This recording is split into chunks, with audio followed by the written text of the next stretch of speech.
వైజయంతి అన్నయ్య పాపారాయుడు కేదార్ పైన పగ పట్టేస్తాడు.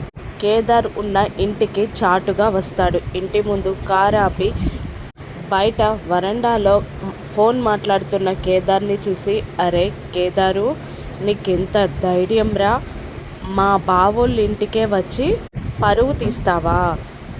నా అంగే పట్టుకుంటావా నువ్వు? అసలు నువ్వు బ్రతుకుంటే కదరా వారసుడయ్యేది, నా పరువు తీసేది. అసలు నువ్వే లేకపోతే, చచ్చిపోతే ఇంకెక్కడి వారసుడు, ఇంకెక్కడి పరువు? నీకు మీ అమ్మంటే చాలా ఇష్టమంట కదా, నిన్ను మీ అమ్మ దగ్గరికే పైకి పంపించేస్తా అని అంటూ కార్ బ్యాక్ సీట్లో ఉన్న గన్ని తీసుకొని కేదార్ చూడకుండా కేదార్ తలకి గన్ గురిపెట్టి దూరంగా నిలబడి షూట్ చేయబోతూ ఉంటాడు. కేదార్తో మాట్లాడడానికి జగదాత్రి వచ్చి కేదార్తో మాట్లాడుతూ అనుకోకుండా అక్కడే ఉన్న గ్లాస్ వాల్లో కేదార్ని షూట్ చేయబోతున్న పాపారాయుడిని చూసి షాక్ అవుతుంది. ఒక్కసారిగా జగదాత్రి అరిచే లోపే పాపారాయుడు షూట్ చేసేస్తాడు.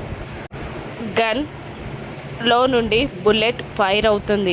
ఆ బుల్లెట్ కేదార్కి కానీ, కేదార్ పక్కనే వెనక్కి తిరిగి నిలబడిన జగదాత్రికి కానీ తగులుతుందా? స్పాంటేనియస్గా ఆలోచించి జగదాత్రి కేదార్ని తనని తాను కాపాడుకోగలుగుతుందా? పాపారాయుడు అంతు చూసి పాపారాయుడికి జగదాత్రి ఎలా బుద్ధి చెప్తుందో రాను ఎపిసోడ్స్లో చూద్దాం. Thank you for watching.